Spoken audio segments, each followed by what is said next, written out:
c'est bel et bien Samba Olonga comme d'habitude. Merci pour la fidélité, merci pour la confiance au Bopé Sakabisopo. To Memelabino Basango, il y a République démocratique du Congo. Vous s'est trompé. Fréquence, c'était, vous allez sur la bonne fréquence. Merci à tous ceux qui nous suivent déjà. À partir des États-Unis, vous nous suivez à partir de Kinshasa, vous nous suivez à partir de Lubumbashi. Samba Olonga, à Pesibino Matondo Mingi, vous allez bienvenue dans la émission Oyo. Likez, partagez, vous êtes en direct, commencez déjà à partager dans vos groupes WhatsApp.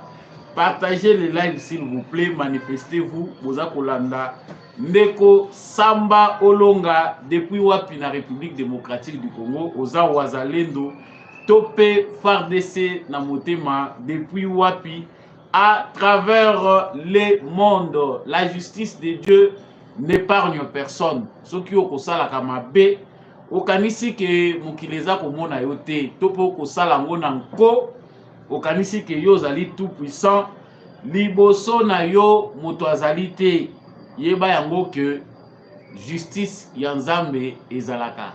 Tôt ou tard, tu finiras par payer les prix de tes actes. À la une de notre actualité, les taux se resserrent de plus en plus autour de Corneille Nangaa, l'aventurier de l'AFC. Et c'est que les États-Unis d'Amérique a vu Ndingisa ya ko sanctionner Corneille Nangaa na bande na ye ya aventurier ya AFC.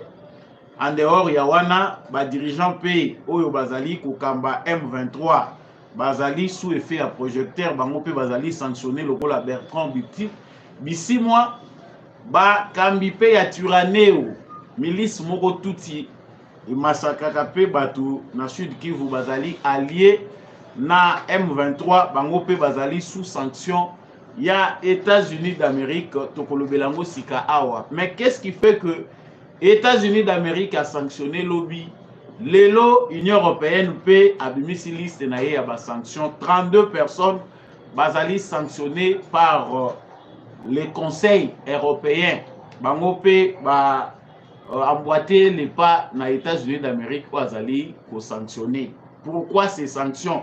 On a nini ba sanctions oyo et koki ko atteindre tes cibles oyo ezali Paul Kagame toko pesa banaliste pe d'informations concernant nakatia émission oyo.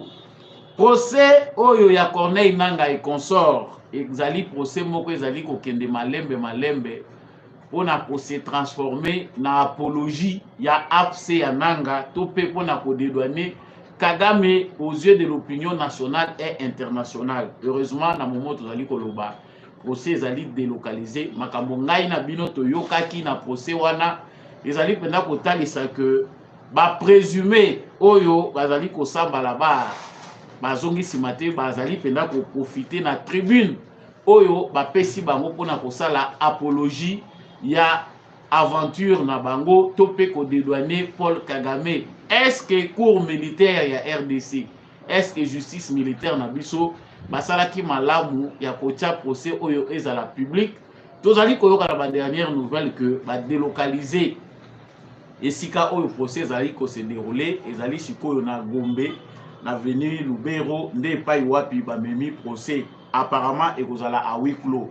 Tokolobelango na kati ya émission oyo directeur ya cabinet ya ministre ya défense aza limogé après koyoka ye lobby ndenge ba auditionnaki ye na demiap ministre ya défense toyebi ke bato ebele balobaki ke en tout cas ministre ya défense il faut démissionner après maelekaki na Uganda oyo gouvernement ya République démocratique du Congo ayebaki te kotinda moto po akende ko négocier na kombo na ye concernant makambo etali mouvement terroriste M23.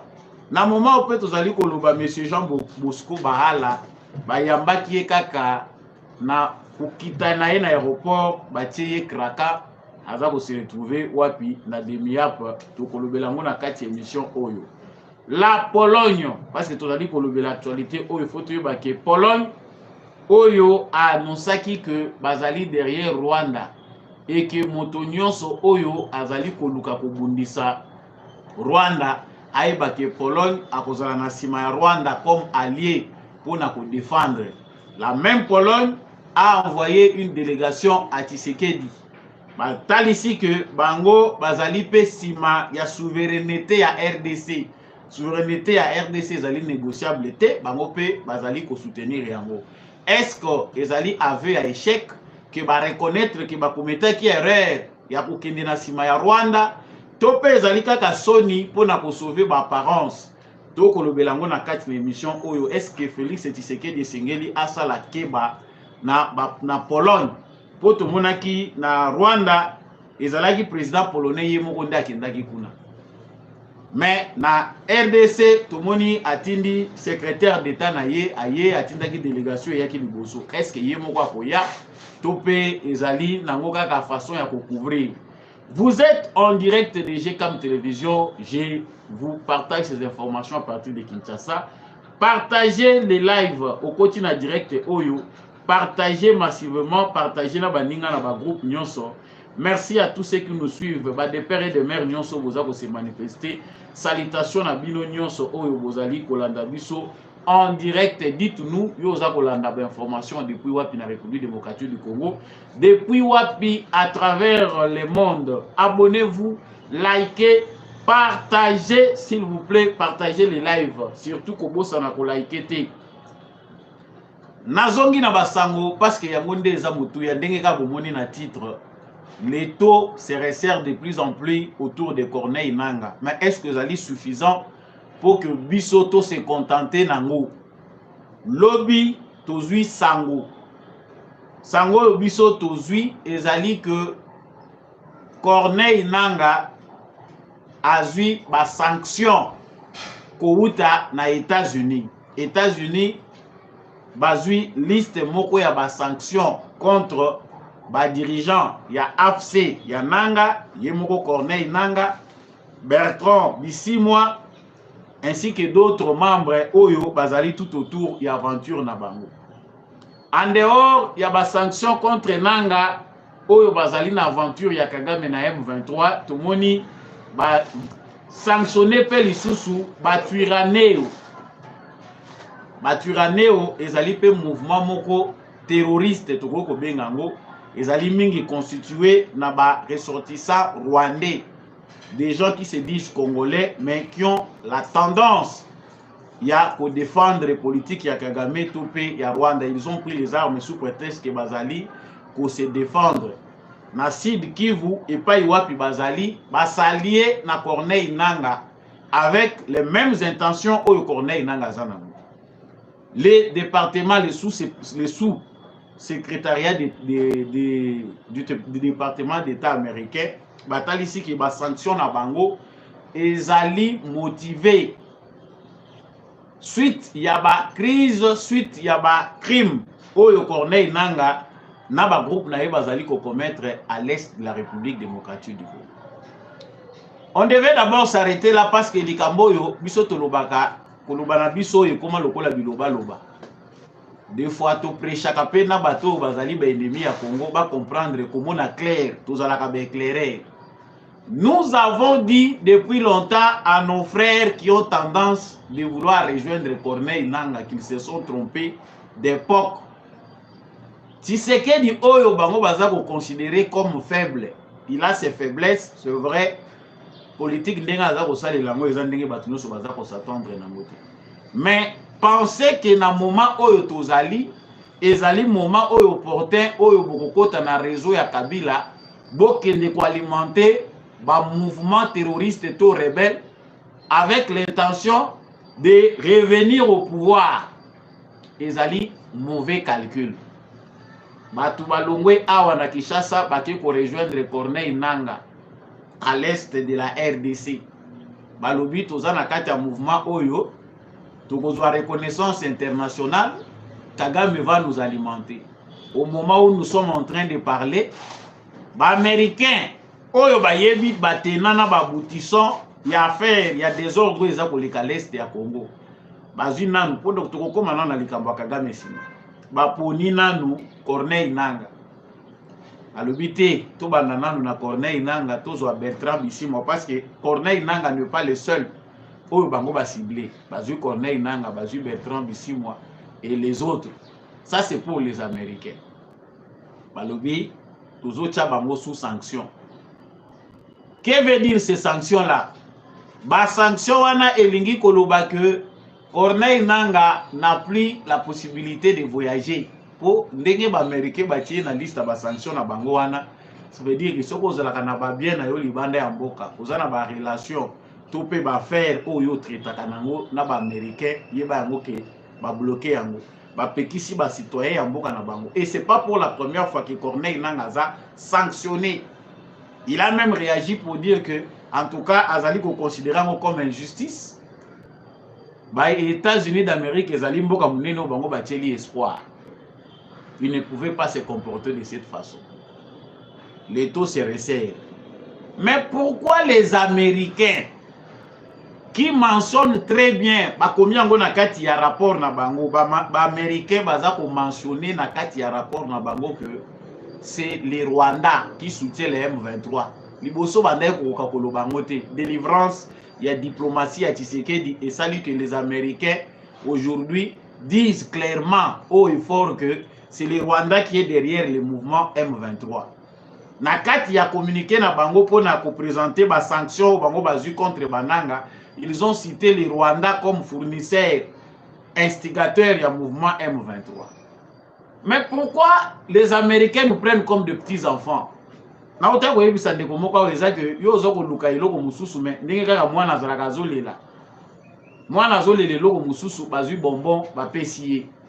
Pour nous distraire par rapport à l'objectif azalaki nango. Les Américains veulent nous prendre pour des cons. Soit bazo kanisa que ndenge toza wana to yebite que bango mutu baza derrière ou eza koleka na est de la République démocratique du Congo. Kagame est là. Vous citez le Rwanda. Mais vous êtes incapable d'aller directement au but, sanctionner Kagame. Oh yobino boza kotanga ngunga nyonso bolobi que c'est le Rwanda qui est derrière les M23. Nous, on peut se réjouir, mais il n'y a pas de raison pour se réjouir. Moututoko koseka mukiawa, ezalinde Corneille Nangaa parce que ça devient sérieux. Hein. Pour souka justice ezalaka kaka. Batu wana bazonga kasima. Babimaka liboso te. Ba utilisaka toujours les nègres parce que nous les nègres c'est facile ba manipuler yo. Vous excusez le terme, c'est choquant. Pour nous, les Africains, les présidents africains, les seigneurs de guerre en Afrique, c'est facile d'utiliser le terrorisme.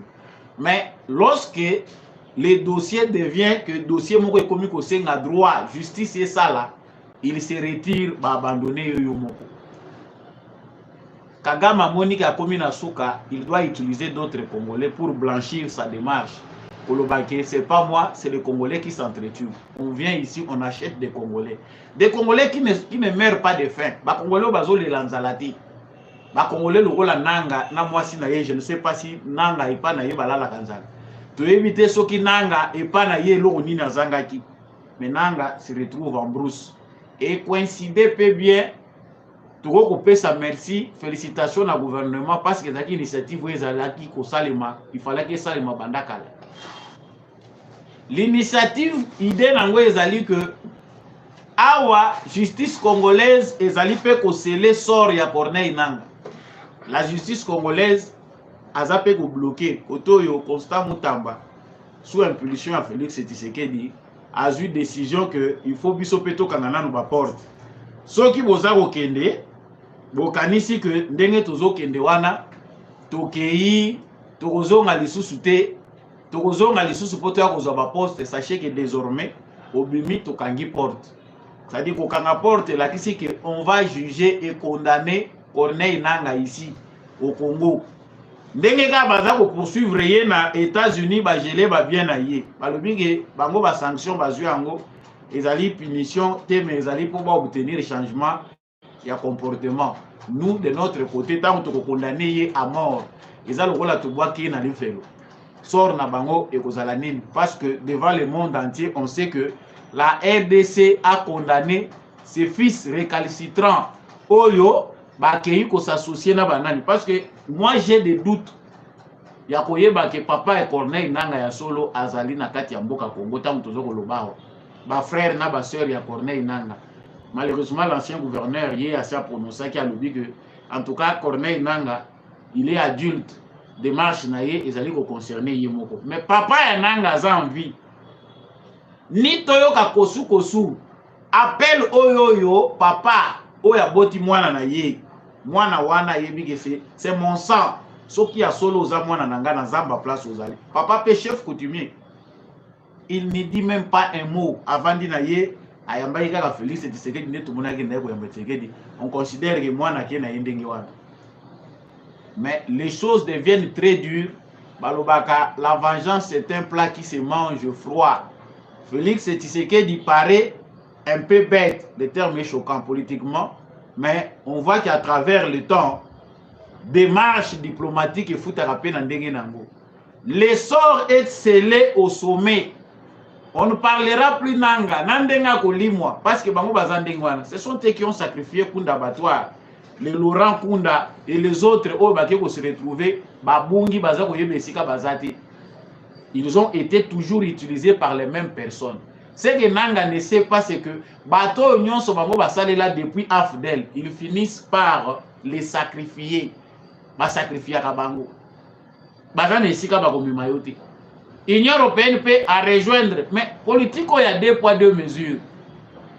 L'Union européenne traite avec l'armée rwandaise, bien que des histoires qui balobit au peu 120 millions d'habitants les soutien l'armée rwandaise, pression l'équipe côté Congo. Mais la même aussi l'Union européenne, bango peut continuer un régime, il y a des sanctions. Mais sanctions à l'Union européenne, ils allaient viser même Bawazalendo. Batali, mouvement, batali, l'armée rwandaise. Batali colonel moko na kombo ezope okimawa bazui colonel wana bakotisi pe na kati ya liste ya sanction baye pe na ngambo na biso balobi il y a un mouvement de wazalendo des Congolais oyo baza ko citer bango bazali ko enlever batu baza ko torturer bango. Nous ne savons pas il s'agit de quel wazalendo yango to ko yebisaka bandeko na biso ba frère na biso bolandaka biso na front. Être wazalendo ne signifie pas terroriser la population. Nakata balabala yo kendaka kokote la batu na banda au Rwandais au ceci, vous donnez des armes, vous donnez des béquilles na batu oyo bazali ko combattre RDC. Parce que nous baza observer biso, bayebi ke baza ko lukela biso ba erreur. Pour l'Union européenne, il faut équilibrer. Ce qui to sanctionner koto yo il faut peto bimisa pe Congo lokola za fautif. Au moni ba sanctionner ba responsable M23, pas un peu comme les États-Unis. Bango pe balobi, en tout cas, l'espace million sur Europe, circulation exacte pour na ba dirigeant wana batuya oyo bango ba cité na kati ya ba liste na bango. Ça, on comprend que la diplomatie, la pression congolaise commence à prendre, à donner des effets. Mais ce n'est pas suffisant parce que ceux qui sont congolais touchent pression à Makassi. Les prochains dans la liste s'appellent Kagame. Nanga n'est qu'une marionnette. Voilà pourquoi Tshisekedi a boya qui parrainé ko zwango tolo bakeno batwana non. Bango, ce sont des gens qu'on manipule. Adversaire nanga kombo na ye Kagame. Olali olamuki bisika nyonso baza ko luka Tshisekedi parle de Kagame, il ne parle jamais de Nanga. On peut dire que sur le plan diplomatique, ils allaient avancer, ils allaient but moko marqué, signé Etienne et Félix Tshisekedi. Nathan Akutu papa bato akufa Etienne Tshisekedi, paix à son âme. Donc Félix Tshisekedi a marqué un point. L'aventure de Nanga prend fin à partir de ce moment. Azana mutute interlocuteur valable ou ya komimaye na table. C'est-à-dire na mesa ya ba agression, bazotanga agression, bakotanga Nanga te. Et même quand on a parlé du cessez-le-feu, c'est au Rwanda qu'on s'est adressé. Cessez-le-feu balobi eza Rwanda na RDC. On n'a pas parlé de Nanga. C'est-à-dire tous ceux qui sont des idiots utilisés dans le moment où on koloba, batie bango mopanzi. On va parler un autre langage. Que M. Corneille Nangaa comprenne que les pardons libèrent.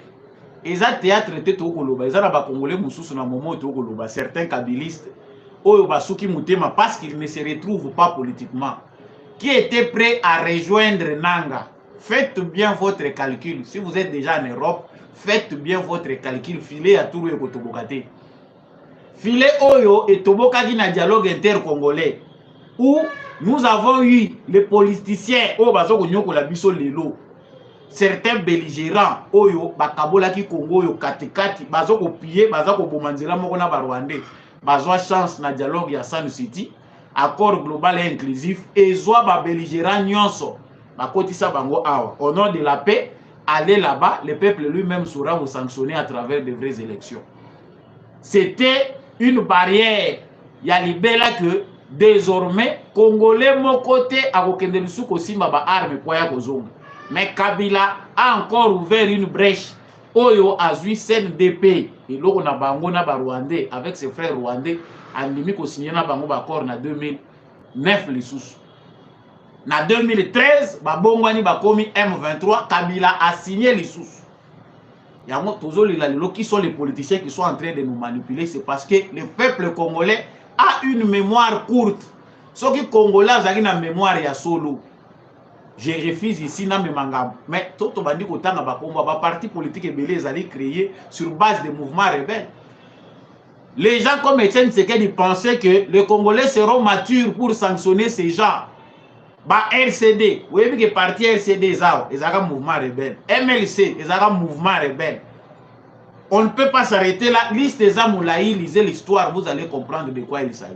Aujourd'hui, la mentalité, il y a bateau, il descendant, il y a musée, héritier idéologique, il y a musée, il y a encore un moyen, il y a na botte na Zamba et puis quoi atteindre Kinshasa. Comprenez qui veut. On vous avait dit que rachetez-vous, les temps sont mauvais. Et ça impossible. Dans le stade où le Congo est commis dans le sommet du monde. Toi adopter comportement ya kozwa bato yo baké Zamba pour se chercher une place en politique ou s'enrichir. To côté ça bango na gouvernement peine armée. Que monsieur Nanga trouve un chemin pour nzela ko bimisili. Soki baninga babimaki bazongi babimi bazongi et puis ils se sont retrouvés en liberté. Yo kozongi la porte mine. Posez-vous même des questions. Et pendant ces moments où Tozali Koloba, je ne sais pas si ça dans ces pays, c'est que nous manquons, ce sont des stratèges. Vous êtes en direct, partagez les lives, likez surtout. Il faut liker les lives. Comme ça, dans un que je suis suivi. Dossier Oyo Mususu, les Européens, ça passe. Nous avons pris pour habitude, au nom de la transparence, pour aider les Congolais à comprendre, de transmettre certains procès en direct. Mais avant procès, Moko Songolo Pakala et les en direct, il faut autant la tenir parce que la manipulation existe. Procès à Corneille Nanga et consort, bato yo na ba complice na ye.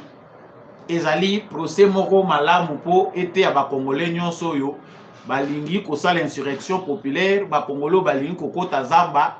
Penser que le pouvoir, il faut encore aller en brousse. Non. Nous avons une nouvelle culture, c'est les élections. Mais, au Elekilobi et procédé, nous avons vu autre chose. C'était l'apologie, il y a AFC, il y a Nanga. Monsieur là, n'a évité ce qui va me mêler, va me lier, m'a évalué, m'a me lier, terroriste. Le monsieur Eric Mkuba. Il y a indépendant, Moutazala qui vedette, na procès, au Eleki, il y a Corneille Nanga et consort. Bazali ko interroger mutu concernant makambo oyo bango bakende ko sala pourquoi ils ont rejoint ce mouvement. En tout cas, tout ce qu'il a dit là-bas, pour les Congolais qui ne maîtrisent pas la politique, on peut lui donner raison. Mboka ezako tambola bien te, bango va se retrouver pour na parce que bamoni ke mboka ezo kende bien te. Lokola mboka ezo kende bien te, bokangaki Vital Kamerhe botigiye, ba détournement eza partout. Nous sommes allés en brousse pour tokende Kosimba Bibundeli, Toko Mati Kinshasa. Et là, on les voit en train de dédouaner Kagame et Nanga. En tout cas, Tokendaki Kuna parce que tout le monde dit que ça ne va pas, rien ne marche au pays. Mais il faut que tu procès ni peut batunini pour juger Bango en public. Et ça la systématique, et ça la organisé. Les procès en public, on ne les prend pas n'importe comment. Parce qu'il faut médiatiser les procès, on les va de près et que tout peut être médiatisable. Non! Mais Abimi a lobby, Biso, tout ce que nous avons Rwandais na Ruchur. bato balandaki monsieur Rick Nkuba lobi na Ruchuru tokendaki tomoni na biso ba Rwandais te. Par contre les Rwandais baza na bango na kati ya FARDC. FDLR avant M23 ils a créé FDLR azali ko sala loi. Eza M23 nde aye ko arrêter FDLR. Il fait l'apologie de Kagame pour ne pas dire Nanga. Il y a eu erreur de la part de la cour militaire. Il y a un procès à modèle où il y a bateau bazali ko jugé pour crime. Même dans ces pays, on ne médiatise pas tout. Même à la CPI, tout n'est pas médiatisable. Et Zali n'a pas séquence les kaka à huis clos. Et ceux qui kuna entre les juges, les avocats na bango. Mais nous leur avons donné la possibilité hier. Il y a qu'on démontrer bêtises na bango parce qu'au Congo, les gens consomment sans censure. Na Congo, tant nous avons vu des Congolais. Parce que tu évites comment les gens sont manipulés. Procès à Vital Kamerhe est réclamé par les Congolais. Mais vous évitez un procès où Kamerhe na psychologie na politique. A baloli procès. A comme ici procès ou na politique. Au lieu à se défendre devant le juge, à profiter de la caméra, le Congo bazolandanga mokili mobimba bazolandanga pe partout le Congo m'entend. À la place à avancer par argument, ils ont lié na makambo bazo fundaye à comment qui n'est koloba politique. Et les Congolais facilement manipulables. Certains ont partagé sa peine. Ah, bayo kelaye mawa. Nous avons circulé à Kinshasa, on sait comment les Congolais et les Kinois réfléchissent. Kaka les mêmes Congolais bazaye kolobake moyibi bakangaye ate à défendre kitoko alobi bien batika na bango ye kaka 20 ans ezebele. Les Congolais ne savent pas ce qu'ils veulent. Face à un peuple comme ça, oh tozali na crise, il y a d'ontologie, na professionnalisme, na métier à journalisme, on ne peut pas exposer les Congolais à du n'importe quoi. Oh et les cas qui lobby en résumé, qui apologie à FC Ananga. Ce monsieur-là ne peut plus être interrogé en public. Et il a même le courage de vanter. Bisotozo les crime que ils ont commis. Bazaba marionnette, on les a utilisés. Quelqu'un qui a l'amour du pays, face à une erreur, Basiba Kanginga Nazako Samba, il peut demander simplement pardon à la nation. Mais on sent que M. Eric Nkuba Azaka Kanakati a manipulation. Le langage tenu par Kagame est répété par M. Eric Nkuba. Donc, la différence était entre Kagame. Et ça, le roi va inviter Kagame à procès. Qu'est-ce qu'il va dire? Il va se défendre, il va chercher que oui, j'avais raison. C'est ce que M. Eric Nkuba disait. Et Wouti Nango, na Rwanda te et Wouti na Congo. C'est ça la synthèse de ce qui s'est dit hier. Heureusement, na moment nazali koloba, ba délocaliser procès. Bobiso te comprena qu'en retard, tozala canabiso imprévisible. Là où il faut prévoir, on ne sait pas si les juges, bateau tout bazali organiser procès wana, ils pensaient à quoi? Est-ce qu'ils ne savaient pas, ba yeba qui gravité à situation au tena makambo et kokolobama? Si on va délocaliser le procès, et l'ongwe, place où ils allaient lobby, allez, bah, même à Mosikoyo, na Gombe, na Lubero, ceux qui sont venus Lubero. Et aux à huis clos, tout est en public, ça reste à vérifier. Certains disent que et aux à huis clos. Pourquoi pas le faire avant? Ce sont des criminels de guerre. Bazali, Batoubassali, haute trahison. On ne peut pas les exposer comme ça. Si on les expose, peut-être représentation. Et la bongo politique et se joue à Kanaba pays nyonso. Monsieur le procureur général, bateau bazali ba juge, bazali kolanda makambo, vous comprenez que nous sommes manipulés chaque jour. Évitez-nous cette manipulation. Des procès, le rôle de détournement, il faut boire en public. Mais ba procès, le rôle de bateau, déjà baza endoctriné, ensorcelé par Kagame, ne les mettez pas devant la presse. L'air sort c'est les terroristes. Terroristes, c'est ceux qui déjà façonné la mentalité. Le terrorisme est bon la makanisa mutu. Tant que on a mutazo di makolata ba explosif, ake kokufa et si ka batebele bazali, alobi je meurs, je vais chez Allah. Na kufi na ngai, ala koyamba ngai. endoctriner ye, codifier biloko ezalaka te pour na ye vie ezolobele eloko te. Ces frères là oyo toza komona baza kosamba toyebi te ils sont congolais ou pas, botia bango lisusu na télévision te. Toujours parlons na makambo ezali koleka na est ya République démocratique du Congo. On parle aussi na dossier moko ezali très important awa. Les dossiers mosusu important toza kolobela ezali dossier ya directeur ya cabinet ya ministre ya défense oyo balimoge lobby. Barobaki ke eza singa. Tu peux te yoki que ministre ya défense a démissionné, topé à Longwe. C'est vrai. Tshisekedi est touché na place aza sensible, place force na ye vandeli diplomatiquement, place wa beti batuma kofi yozo ya kolembisa ye. Monsieur Oyo, général major Aimé Mbiatou Konzoli, directeur de cabinet ya ministre ya défense. On espère que le dossier Oyo ezaki traité na cabinet na ye. Ye mutasala ki ordre de mission ya monsieur Jean Bosco Baala. Ordre de mission pour akende na Uganda. Kuna balobi babengisaki epona makambo ya Elera. Biso na Elera likambo te. Ono ya des Congolais qui étaient dans les Elera. Ba Congolais wana bazaki na kati ya Elera, ba se retrouver na Uganda baza hébergé kuna. Il a fallu que ye akende pour akende kolandela dossier wana landelango. Piège. Mais pour na nini na ministère ya défense, le général Oyo aza directeur ya cabinet ya ministre na biso ya défense tozuye akokaki kozala une erreur oyo yepe bandimi basigné na ministre ya défense ndenge nini esengelaki mutu wana akende. Papa a perdre déjà musala comme directeur ya cabinet. Ba mili tour ya bana na toilette déjà eza komona déjà problème eza wana po na Congo elongo towele les amandeso bana.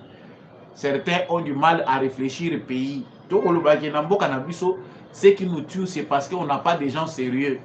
Muto akoko bomanzoto abomi pongi na ye alobi pongi onaza ko bomango pona Congo. Ils sont rares comme ça. Baza mingi te na ndimite baza 10. Ba politicien wa akoko bomaka pongi na ye pona makambo ya Congo. So abomi pongi ye ba kaza ko luka ko moko boye simba alekisa 2 millions na ye to 3 millions na ye wa ko détourner. Ils sont rares des gens qui réfléchissent corps et âme pour na likambo etali mboka. Chikoyo ministre de la défense, monsieur le ministre de la défense, est-ce que à vous allez épargner? Parce que ceux qui ont sanctionné directeur ya cabinet aza limogé après l'avoir entendu bayo qui est na demiap alobi yozo mérité te ozala sowana. Makambo eleki na demiap biso to yebite kuna eza renseignement militaire. On a eu des informations sérieuses pour découvrir qu'il faut limoger. C'est un dossier très sensible. Le président de la République est très choqué parce que Oezalinde pour détruire la diplomatie. Cette aventure, ces pièges visaient à détruire ce que Tshisekedi avait construit dans sa diplomatie. Accepter d'aller négocier en secret na Kampala na Uganda. Ça veut dire que le processus union au Luanda et Koufi ezali sous-souté. C'est-à-dire que si c'est que bayokani na bango Tshisekedi bayokani na Museveni babo mamoto soka kopesa bango mabulu ya ba minéré et sili nango ndenge wana. Voilà pourquoi nous disons au président de la République que na ba militaire na secteur ya makambo etali sécurité ko gérer bango lokola ba politicien te. A sali mabe, on ne peut pas attendre que ba erreur comme misato. Mbala moko longoli. Les ministres de la Défense aussi doivent démissionner. C'est un médecin. On ne sait pas quel lien il a avec l'armée Toyebi PT. Peut-être que Kazaki Mwana Soda, il est aussi peut-être membre à travailler dans le service à renseignement. Ça, on ne le sait pas. Mais, entre guillemets, comme tout n'est pas disable, mais on se demande toujours aucun n'est. Jean Bosco Baala, il est déjà craqué ce côté dans ma bouche. Il se retrouve à la demi-ap. Dossier sensible. Retire-toi avant que soit grave. Longo lié na fonction. Il n'est même pas encore arrivé. À comment il coûte na Kinshasa ou à comment appeler sa rapport. À comment il coûte. Kaka avion na yezo qui t'a atterrir à komika la awa. Soit qui te l'a dit na Goma. Balamoko. Bazuye wana. Bon, direct de MIAP. Là-bas, il est interrogé. Il est allé à l'encontre de sa mission. Il n'y a pas une mission où il va négocier pour la M23. Il n'y en a pas. Mission exatée. Nous avons un problème de stratège. Et puis l'Europe, il faut tout reconnaître. Des patriotes, des stratèges, c'est des qualités où ils sont rares. Les stratèges, on les a moins parce que culture où ils allaient, na bateau bazali pour animer l'institution pour la plupart. Ils allaient que nazwa nangai. Ce qui nazui, et si l'ipon nangai, je m'arrête là. Les restes là, ndenge balobaka koto, je sais pas, ndeko tidingi chilweza na mukaka.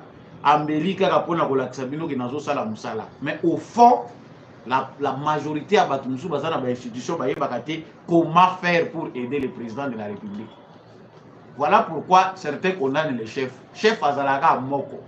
Monsieur le président de la République, vous êtes trop patient et nous nous sentons obligés de vous le dire. Vous êtes trop patient. Au Congo, si vous voulez que Batouba Zonga Nanzela, en tout cas, je ne pense pas qu'il faut être trop patient vis-à-vis des Congolais. Il faut être rigoureux. Les Congolais, ils vont dire que bolingo. Ceux qui ont été na poste, ou peut s'accueillir tamoulaï pour sanctionner. Et ça, ils ont compris ça. Ils comprennent qu'ils ont faiblesse. Tu sais qu'elle dit, ah, ta tchenenga wana, kolobaka ka lobi na ya vandi na ye. Akoloba na ya lobi na ya vandi na ye. Comprenez qui veut. La Pologne soutient sans équivoque la souveraineté de la République démocratique du Congo. Les Agaga va tourner. En tout cas, cette année est chargée parce que tous les Kazakh les allaient changer. Les appels Kazakh ya solo les ont changé ou bien les a réalité moraux to yébité. Président polonais Akitaki na Rwanda et pas Kagame. La Pologne c'est un des alliés américains en Europe. Parmi les alliés importants. Mais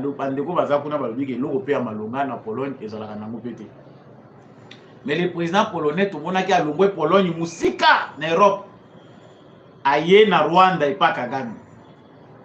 Au Rwanda, tant que pas Kagame, a affirmé que ceux qui bomeki qui attaqué Rwanda, c'était un message qu'il nous lançait nous.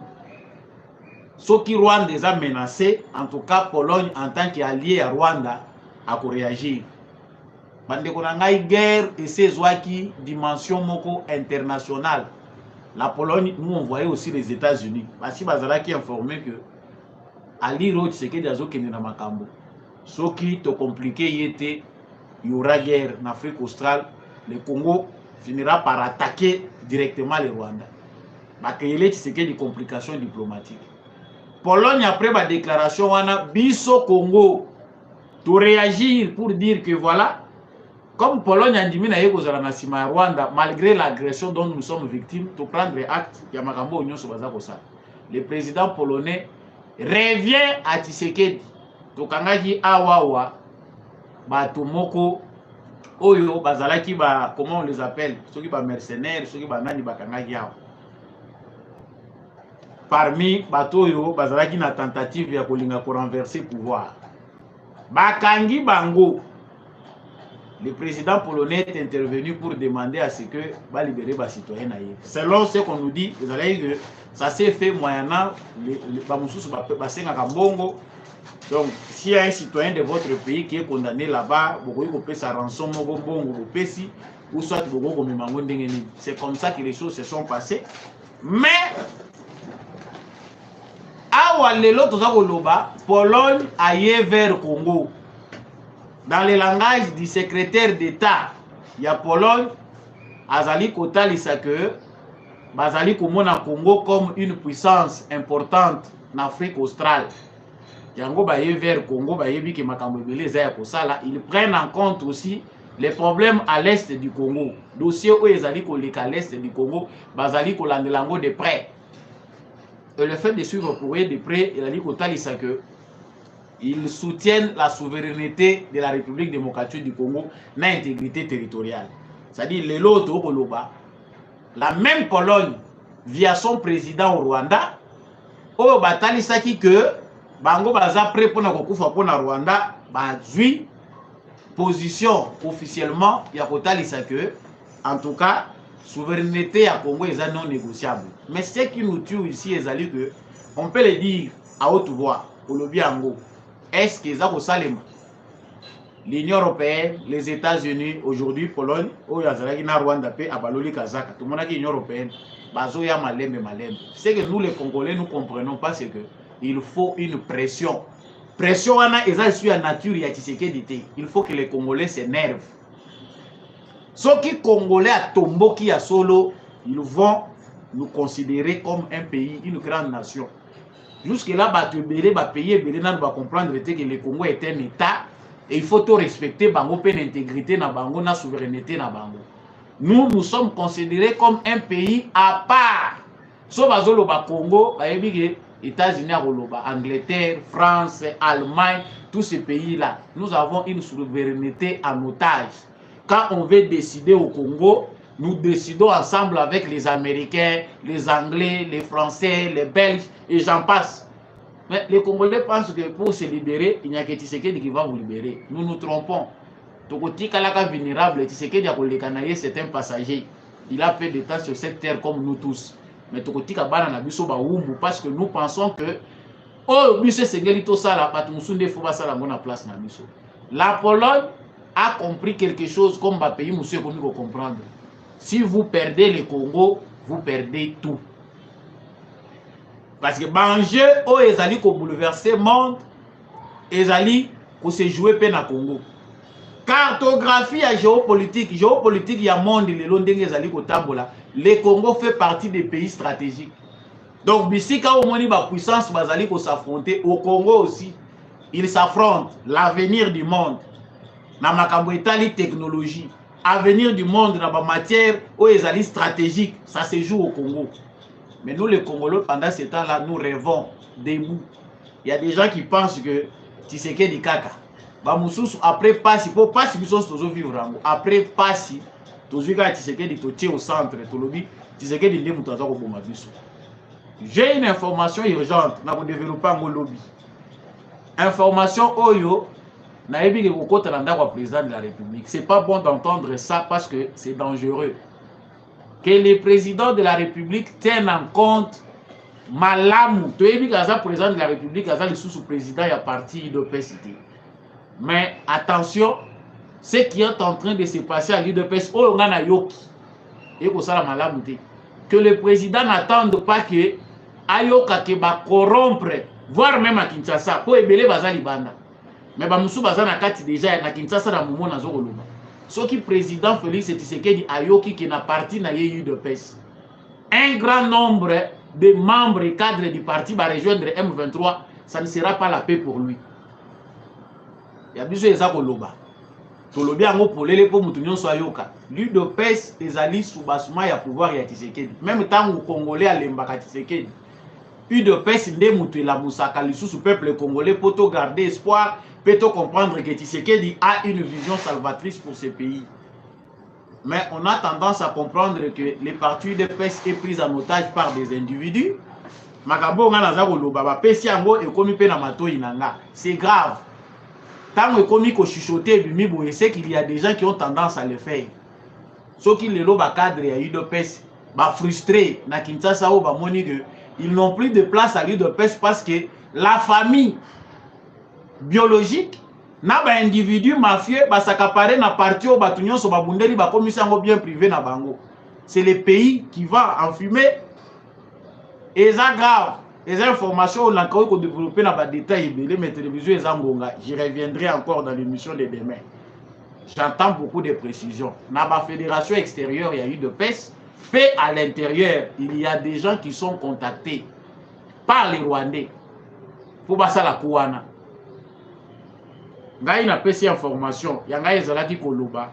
Balobi, Ezekiel 36 à Lobi, Moubeko Bapesi, na Moudimouish. Mutoyo akebisaka. Soki nga na lobby pété autre lobby té. Biso to lobaka na lobby. C'est comme là nous les connaissons tous mais ça fera très mal que mabewane ya. Émission ya mukola lelo et comme na suka. Soko laika kité oza muninga malamu té. Likez émission oyo, partagez, soko oza abonné té, abonnez-vous. Large partage vraiment na sengi na bino. Merci de nous avoir suivis de partout à travers le monde.